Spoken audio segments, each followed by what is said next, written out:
Hey everybody. So I keep talking about the hemp, man. It really this it's I can't emphasize how important the hemp is in this fight against evilness. Okay. So let's just take a look at the lumber industry. So again, I was thinking about inflation. I'm like, what's one way that we can help out inflation? Okay, so it's like housing prices. Housing prices have gone up through the roof. They've been that way for a minute. I remember the 2008 fucking thing. My parents actually lost a bunch of money in the house they used to have. But anyway, I was like, the lumber industry, maybe one of the reasons why we're having such high prices in our housing market is because we've cut down so much of the forest. So I decided to look up to see if the lumber industry has an effect on rising housing costs, for inflation of housing costs. And yeah, it appears that I'm correct. The lumber industry has had a significant impact on housing prices in recent years. According to the National Association of Realtors, the median existing home price for all housing types saw a record year-over-year increase of 23.6% in May 2021.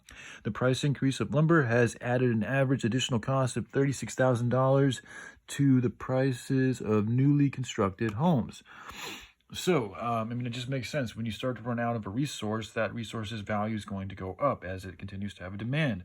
Hemp can counter all of that. Not to mention, by working with hemp, we're going to continue to rejuvenate the soil, which is essential for our actual survivability. Like, we won't be able to survive unless we do something about this soil problem. So the hemp can do that, as well as counter the inflation and the rising housing costs from the lumber industry by being able to build with hempcrete, which is also going to be, it's also a better fire resistant. It's good for acoustic sound. It's good for your sounds. It's good for your energetic vibration and conductivity.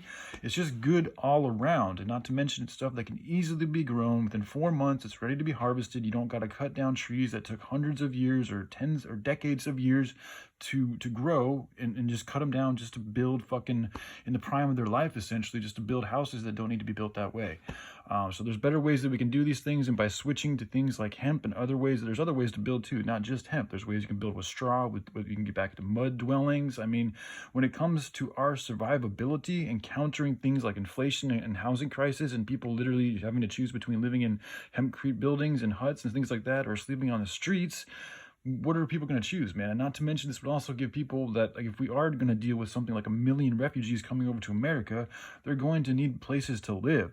So by building with hemp and using 3D printing technology and hempcrete and these type of things, we could literally open up a program where they could develop their own village. They could build their own houses. They could print out their own objects. They could do all of these things from their own hands. We need to train them and teach them and give them the tools to do so. But essentially, we could develop an idea or a program that would allow these people to do these things on their own while perpetuating their own good fortune. And it would all be in good harmony with nature, because it's all from hemp. It's all for love. And we're not going to allow corruption. So, that's how I feel. So, all right. I love you guys. Y'all take care. Bye.